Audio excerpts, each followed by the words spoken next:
ನಿನ್ನೆ ರಾಜ್ಯಸಭಾ ಚುನಾವಣೆ ಬಳಿಕ ವಿಧಾನಸೌಧದ ಇತಿಹಾಸದಲ್ಲಿ ಮೊದಲ ಬಾರಿ ಪಾಕಿಸ್ತಾನ ಜಿಂದಾಬಾದ್ ಅಂತ ಕೂಗಿ ಮತ್ತು ಮಾಧ್ಯಮದವರ ಮೇಲೆ ದರ್ಪ ತೋರಿದಂಥದ್ದು. ಒಂದು ನಾನು ಹೇಳ್ತೀನಿ, ನಿನ್ನೆ ರಾಜ್ಯಸಭಾ ಅಲ್ಲಿ ಕಾಂಗ್ರೆಸ್ಸಿನ ಒಬ್ಬ ಅಭ್ಯರ್ಥಿ ನಾಸೀರ್ ಹುಸೇನ್ ಆದರೂ ಆಯ್ಕೆ ಆದರು. ಆದಮೇಲೆ ಕಾಂಗ್ರೆಸ್ ಪಕ್ಷಕ್ಕೆ ಜಿಂದಾಬಾದಲ್ಲಿ, ಭಾರತ ದೇಶಕ್ಕೆ ಜಿಂದಾಬಾದಲ್ಲಿ ಆದರೆ ಅಲ್ಲಿ ಏನಪ್ಪ ಯಾರು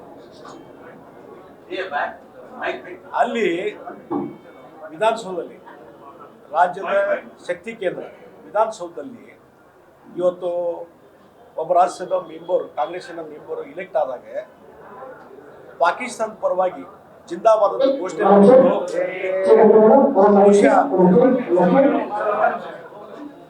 ಬಹುಶಃ ದೇಶದ ಇತಿಹಾಸದಲ್ಲಿ ಇಂಥ ಒಂದು ದೇಶದ್ರೋಹದ ಕೆಲಸ ಯಾವುದೂ ಇಲ್ಲ ಅಂತ ಹೇಳ್ತೀನಿ. ಇದು ಅತ್ಯಂತ ದೇಶದ್ರೋಹದ ಕೆಲಸ ಮತ್ತು ಇದನ್ನು ನಾನು ಖಂಡಿಸ್ತಾ ಇದ್ದೇನೆ. ಒಂದು ಮಾತನ್ನು ಹೇಳ್ತೀನಿ, ನಿಜವಾಗಿ ಇಮಿಡಿಯೇಟ್ಲಿ ಆ ನಾಸೀರ್ ಹುಸೇನ್ ಹೊಸದಾಗಿ ಇಲೆಕ್ಟ್ ಆದಂಥ ಅವರು ಏನು ಸ್ಪಷ್ಟೀಕರಣ ಕೊಡ್ತಾ ಇದ್ದಾರೆ ಅಂದರೆ, ಆ ಸ್ಟೇಟ್ಮೆಂಟ್ ನಾನು ಕೇಳೇ ಇಲ್ಲ ಅಂತ ಪದೇ ಹೇಳ್ತಾ ಇದ್ರು. ಆದರೆ ಇಡೀ ಮಾಧ್ಯಮದವರಲ್ಲಿ ರೆಕಾರ್ಡ್ ಆಗಿದೆ, ಎಲ್ಲ ಆಗಿದೆ ರೆಕಾರ್ಡ್. ಮಾಧ್ಯಮದವ್ರು ಹೇಳ್ತಾ ಇದ್ದಾರೆ ಇಲ್ಲಿ ಈ ರೀತಿ ಹೇಳಿಕೆ ಕೊಟ್ಟಿದ್ದಾರೆ ಅಂತೇಳಿ. ಇಮಿಡಿಯೇಟ್ಲಿ ಒಂದು ಮಾಡ್ಬೋದಾಗಿತ್ತು ಅವರು. ಆ ರೀತಿ ಹೇಳಿಕೆ ಕೊಟ್ಟಿದ್ರೆ ಇಮಿಡಿಯೇಟ್ಲಿ ಅವ್ರ ಮೇಲೆ ಕಾನೂನು ಆ್ಯಕ್ಷನ್ ತೊಗೊತೀನಿ ಅಂತ ಹೇಳಿ ಅವ್ರ ಮೇಲೆ ನಾನೇ ಕಂಡಮ್ ಮಾಡ್ತೀನಿ ಅಂತ ಹೇಳ್ಬೋದಾಗಿತ್ತು. ಅದನ್ನು ಹಾರಿಕೆ ಉತ್ತರ ಕೊಟ್ಟು ಅಷ್ಟೇ ಅಲ್ಲ, ಮಾಧ್ಯಮದವ್ರ ಮೇಲೆ ಅಟ್ಯಾಕ್ ಆಗೋ ರೀತಿಯಲ್ಲಿ ಮಾತಾಡಿದ್ದಾರೆ. ಮಾಧ್ಯಮದವ್ರಿಗೆ ಸದ್ಯಕ್ಕೆ ತಿರಸ್ಕಾರ ಆಗುವ ರೀತಿಯಲ್ಲಿ ಸುಮ್ಮನೆ ನೀವೇ ಎಲ್ಲ ಕ್ರಿಯೇಟ್ ಮಾಡಿದ್ರೆ ಅನ್ನುವಂಥ ರೀತಿಯಲ್ಲಿ ಮಾಧ್ಯಮದ ಮೇಲೂ ಹರಿಹಾಯುವಂಥ ಕೆಲಸವನ್ನು ನಾಸೀರ್ ಹುಸೇನ್ ಮಾಡಿದ್ರಂತಂದರೆ ಅವರ ಮನಸ್ಥಿತಿ ಏನಿದೆ, ಆ ಪಾಕಿಸ್ತಾನದ ಮೆಂಟಾಲಿಟಿ. ನಾನು ಹೇಳ್ತಾ ಇದ್ದೀನಿ, ಇವತ್ತು ಪಾಕಿಸ್ತಾನದಲ್ಲಿರುವಂಥ ಪರಿಸ್ಥಿತಿ, ಮೊನ್ನೆ ಹೊಸದಾಗಿ ಇಲೆಕ್ಷನ್ ಆಯಿತು, ಅವ್ರ ಪ್ರೈಮ್ ಮಿನಿಸ್ಟರ್ ಯಾರು, ಅಧ್ಯಕ್ಷರು ಯಾರು ಮಾಡಲಿಕ್ಕೆ ಇನ್ನೂವರೆಗೆ ಆಗಲಿಲ್ಲ. ಆ ಒಂದು ಘನಘೋರವಾದಂಥ ಪರಿಸ್ಥಿತಿ ಅಲ್ಲಿದೆ ಪಾಕಿಸ್ತಾನದಲ್ಲಿ. ಆರ್ಥಿಕ ಸ್ಥಿತಿ ಹದಗೆಟ್ಟು ಹೋಗಿದೆ. ಅಲ್ಲಿ ಜನ ಹೇಳ್ತಾ ಇದ್ದಾರೆ, ಅಲ್ಲಿಯ ಪಾಕಿಸ್ತಾನ ಜನ ಹೇಳ್ತಾ ಇದ್ದಾರೆ, ಸಿಟಿಸನ್ಸ್ ಹೇಳ್ತಾ ಇದ್ದಾರೆ, ನಮಗೆ ಭಾರತ ದೇಶ ಅಂತ ಅದು ಬೇಕು. ಮತ್ತು ಅಷ್ಟೇ ಅಲ್ಲ, ನರೇಂದ್ರ ಮೋದಿ ಅಂತವರು ನಮ್ಮ ದೇಶಕ್ಕೂ ಒಬ್ಬ ಪ್ರಧಾನಮಂತ್ರಿ ಇರಬೇಕು ಅನ್ನುವಂಥದ್ದು ಅಲ್ಲಿ ಪಾಕಿಸ್ತಾನದಲ್ಲಿ ಜನರ ಮನಸ್ಸಲ್ಲಿ ಬಂದಾಗ, ಇವತ್ತು ಇಲ್ಲಿ ಇದೇ ದೇಶದ ಅನ್ನ ಉಂಡಂಥವ್ರು, ಇದೇ ದೇಶದಲ್ಲಿ ನೆಲೆ ಊರಿ ಇಲ್ಲಿ ಆಶ್ರಯ ಪಡೆದಂಥವ್ರು ಇವತ್ತು ಪಾಕಿಸ್ತಾನದ ಪರವಾಗಿ ಘೋಷಣೆ ಮಾಡುವಂಥದ್ದಿಲ್ಲ. ಇದು ದೇಶದ್ರೋಹದ ಮಹಾ ಅಪರಾಧ ಅಂತ ನಾನು ಹೇಳ್ತೀನಿ. ಅದಕ್ಕಾಗಿ ತಕ್ಷಣ ಮುಖ್ಯಮಂತ್ರಿ, ಉಪಮುಖ್ಯಮಂತ್ರಿ ಮತ್ತು ಕಾಂಗ್ರೆಸ್ಸಿನ ಎಲ್ಲ ನಾಯಕರು ಇನ್ನು ಖಂಡಿಸಬೇಕು. ಅಷ್ಟೇ ಅಲ್ಲ, ಮುಖ್ಯಮಂತ್ರಿಗೆ ನಾನು ಇನ್ಸಿಸ್ಟ್ ಮಾಡ್ತಾ ಇದ್ದೇನೆ, ಇಮಿಡಿಯೇಟ್ಲಿ ಯಾರು ಆ ಘೋಷಣೆ ಕೂಗಿದ್ದಾರೆ ಎಲ್ಲ ರೆಕಾರ್ಡ್ ಆಗಿದೆ, ಆ ವ್ಯಕ್ತಿಗಳು ಯಾರು ಇನ್ನೊಂದು ರೆಕಾರ್ಡ್ ಆಗಿದೆ, ಅವ್ರನ್ನ ಅರೆಸ್ಟ್ ಮಾಡಬೇಕು. ಇಮಿಡಿಯೇಟ್ಲಿ ಅರೆಸ್ಟ್ ಮಾಡಿ ಎಲ್ಲ ರೀತಿ ಕಾನೂನು ಕ್ರಮವನ್ನು ಕೈಗೊಂಡು ಅವ್ರಿಗೆ ಶಿಕ್ಷೆ ಕೊಡುವಂಥದ್ದು ಆದಾಗ ಮಾತ್ರ ನೀವು ನಿಜವಾಗಿ ಇವತ್ತು ರಾಜ್ಯ ಸರ್ಕಾರ ಅಸ್ತಿತ್ವದಲ್ಲಿದೆ ಅಂತ ಹೇಳ್ಬೋದು. ಇಲ್ಲಾಂದರೆ ಲಾ ಆ್ಯಂಡ್ ಆರ್ಡರ್ ಪ್ರಾಬ್ಲಮು ಇನ್ನೂ ಹೆಚ್ಚು ಕ್ರಿಯೇಟ್ ಆಗ್ತದೆ. ಇದರಿಂದ ಇವತ್ತು ರಾಜ್ಯದಲ್ಲಿ ಒಂದು ರೀತಿ ಸಂಘರ್ಷದ ವಾತಾವರಣ ಚಾಲೂ ಆಗ್ತದೆ. ಇದಕ್ಕೆ ಏನಾದ್ರು ಜವಾಬ್ದಾರಿ, ಮುಂದೆ ಏನಾದ್ರು ಅನಾಹುತ ಆದರೆ ಅದು ಜವಾಬ್ದಾರಿ ಮುಖ್ಯಮಂತ್ರಿ ಉಪಮುಖ್ಯಮಂತ್ರಿ ಆಗ್ತಾರೆ. ಮತ್ತೆ ಅವ್ರನ್ನ ಡಿಪೆಂಡ್ ಮಾಡುವಂತ ಮನಸ್ಥಿತಿ ಬಿಡ್ರಿ ಅಂತ ನಾವು ಒತ್ತಾಯ ಮಾಡ್ತೀವಿ. ಅದೆಲ್ಲ ಸುಳ್ಳು, ಆ ರೀತಿ ಹೇಳಿಲ್ಲ,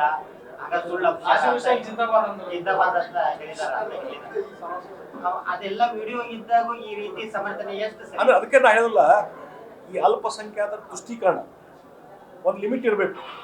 ಈಗ ಅದು ಯಾರೋ ಅವ್ರ ಮೇಲೆ ಆಕ್ಷನ್ ತಗೊಂಡ್ರೆ ಆ ಒಂದು ತುಷ್ಟೀಕರಣ ನೀತಿ ಎಲ್ಲಿ ಅಡ್ಡ ಬರ್ತದೆ ಅಂತ ಹೇಳಿ, ವೋಟ್ ಬ್ಯಾಂಕ್ ರಾಜಕಾರಣ ಅಡ್ಡ ಬರ್ತದೆ ಅನ್ನುವಂಥ ಕಾರಣದ ಸಲುವಾಗಿ ಇವತ್ತು ಇಷ್ಟೆಲ್ಲ ಹೇಳಿದಾಗೂ ಸಹಿತ ಆ ರೀತಿ ಹೇಳೇ ಇಲ್ಲ ಅಂತ ಹೇಳಿ ಇವತ್ತು ಡಿಪೆಂಡ್ ಮಾಡುವಂಥದ್ದು ಕಾಂಗ್ರೆಸ್ ಮೆಂಟಾಲಿಟಿ ಇದೆಯಲ್ಲ. ಇದರಿಂದ ಕಾಂಗ್ರೆಸ್ಸು ಇಡೀ ದೇಶದಲ್ಲಿ, ನಮ್ಮ ನಾಡಿನಲ್ಲಿ ತನ್ನ ಅಸ್ತಿತ್ವವನ್ನು ಕಳ್ಕೊತದೆ.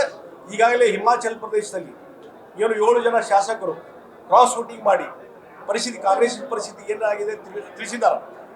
ಮತ್ತು ಉತ್ತರ ಪ್ರದೇಶದಲ್ಲಿ SPA ಶಾಸಕರು ಸಹಿತ ಇವತ್ತು ಅಡ್ಡ ಮತದಾನ ಮಾಡಿ ಇವತ್ತು ಅಲ್ಲಿ ಪರಿಸ್ಥಿತಿ ಏನಂತ ತಿಳಿಸಿದ್ದಾರೆ. ಹೀಗಾಗಿ ಇಡೀ ದೇಶದಲ್ಲಿ ಇವತ್ತು ಇಂಡಿಯಾ ಒಕ್ಕೂಟ ಏನಿದೆ ಮತ್ತು ಕಾಂಗ್ರೆಸ್ ಪಾರ್ಟಿ ತನ್ನ ಅಸ್ತಿತ್ವವನ್ನು ಕಳ್ಕೊತಾ ಇದೆ. ಅದಕ್ಕೆ ಒಂದು ಕುರುವಾಗಿ ಇವತ್ತು ಇಲ್ಲಿ ಪಾಕಿಸ್ತಾನ ಪರವಾಗಿ ಜಿಂದಾಬಾದ್ ಅಂತ ಹೇಳಿದ್ರು ಅಲ್ಲಿ ಕಂಡಮ್ ಮಾಡಲಾರಂಥ ಒಂದು ದುಸ್ಥಿತಿಗೆ ಕಾಂಗ್ರೆಸ್ ಬಂದದಂದ್ರೆ ಅವರ ಮನಸ್ಥಿತಿ ಏನಿದೆ.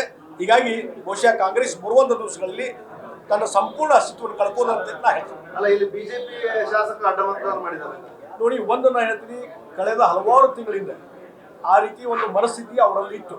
ಹೀಗಾಗಿ ಅದರ ಬಗ್ಗೆ ಇವತ್ತು ಇಡೀ ದೇಶದ ರಾಜಕಾರಣ ನೋಡಿದಾಗ ಮತ್ತು ಇಲ್ಲಿ ಇವರೇನು ಒಂದು 2 ವ್ಯಕ್ತಿಗಳು ಕಳೆದ 5-6 ತಿಂಗಳಿಂದ ಅದೇ ಮನಸ್ಥಿತಿಗೆ ಇದ್ದಂಥವ್ರು ಇಲ್ಲಿಂದ ನಾವೊಂದೇ ಹೇಳ್ತೀವಿ, ಸೋಮಶೇಖರ್ ಅವರಾಗಲಿ ಹೆಬ್ಬಾರ್ ಅವ್ರಿಗೆ, ನೀವು ಮನಸ್ಸಿಲ್ಲ ಅಂತಂದ್ರೆ ನಿಮ್ಮ ಶಾಸಕ ಸ್ಥಾನಕ್ಕೆ ರಾಜೀನಾಮೆ ಕೊಟ್ಟು ಹೋಗ್ರಿ, ಓಪನ್ ಆಗಿ ಅಲ್ಲಿ ಹೋಗಿ ಜಾಯ್ನ್ ಆಗ್ರಿ. ಅದು ಬಿಟ್ಟು ಈ ರೀತಿ ಅಲ್ಲಿ ಗುರುತಿಸುವಂಥದ್ದು ಇಲ್ಲಿ ಗುರುತಿಸುವಂಥದ್ದು ಪಕ್ಷದ್ರೋಹ ಮಾಡುವಂಥದ್ದು ಮಾಡಕ್ಕೆ ಹೋಗ್ಬೇಡ್ರಿ. ಬ್ಯಾಡ ಅಂತಂದ್ರೆ ಎಸ್ ನೀವು ನೇರವಾಗಿ ನಿಮ್ಮ ಶಾಸಕ ಸ್ಥಾನಕ್ಕೆ ರಾಜೀನಾಮೆ ಕೊಡಿ, ಇಮಿಡಿಯೇಟ್ಲಿ ಕಾಂಗ್ರೆಸ್ ಪಾರ್ಟಿಗೆ ಜಾಯ್ನ್ ಆಗಿ, ಅದು ನಿಮಗೆ ನಿಜವಾದಂಥ ಗೌರವ ಸಿಗುವಂಥದ್ದು. ಅದು ಬದಲಿ ಈ ರೀತಿ ಅಡ್ಡ ಮತ ಮಾಡುವಂಥದ್ದು ಮತ್ತೊಂದು ಇವೆಲ್ಲ ನಿಲ್ಲಿಸುವಂಥ ಕೆಲಸ ಆಗಬೇಕು ಅನ್ನುವಂಥ ಒತ್ತಾಯವನ್ನು ಮಾಡ್ತೀನಿ.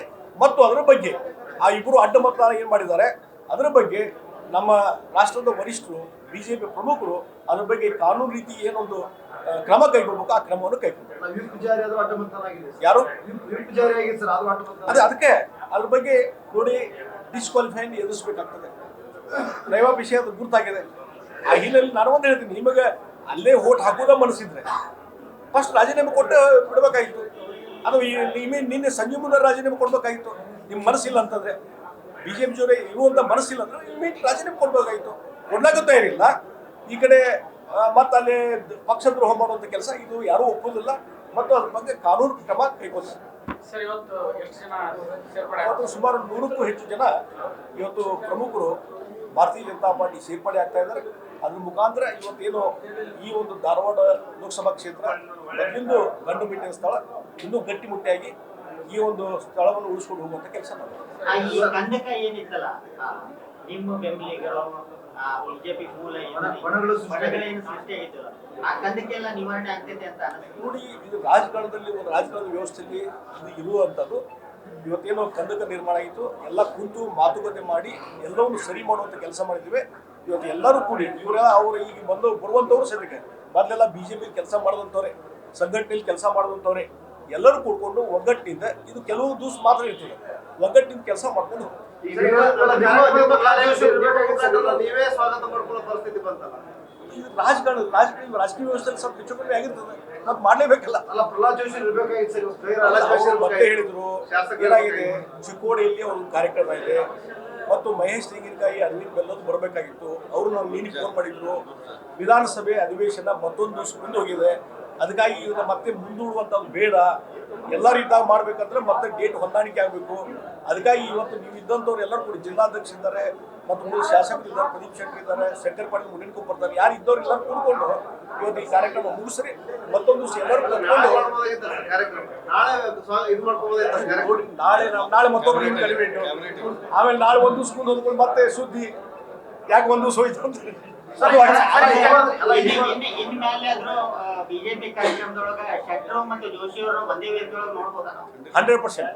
ಸರಿ, ಜಗದೀಶ್ ಶೆಟ್ಟರ್ ಇವತ್ತು ಸಾಯಂಕಾಲ ಒಂದು ಕಾರ್ಯಕ್ರಮ ಇದೆ, ನಮ್ಮ ಫಾರಿನ್ ಅಫೇರ್ಸ್ ಮಿನಿಸ್ಟರ್ ಬರ್ತಾ ಇದ್ದಾರೆ ಜಯಶಂಕರ್, ಅಲ್ಲಿ ಹೋಗ್ತಾ ಇದ್ದೇನೆ ನಾನು.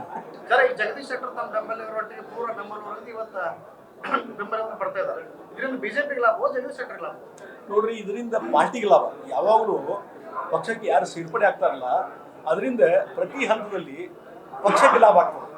ಹೀಗಾಗಿ ಇವತ್ತು ಪಕ್ಷದ ಸಂಘಟನೆ ನ್ಯೂಸ್ ಫಸ್ಟ್ ನಿರ್ಭೀತಿಯಿಂದ ನಿಮ್ಮ ಪರವಾಗಿ.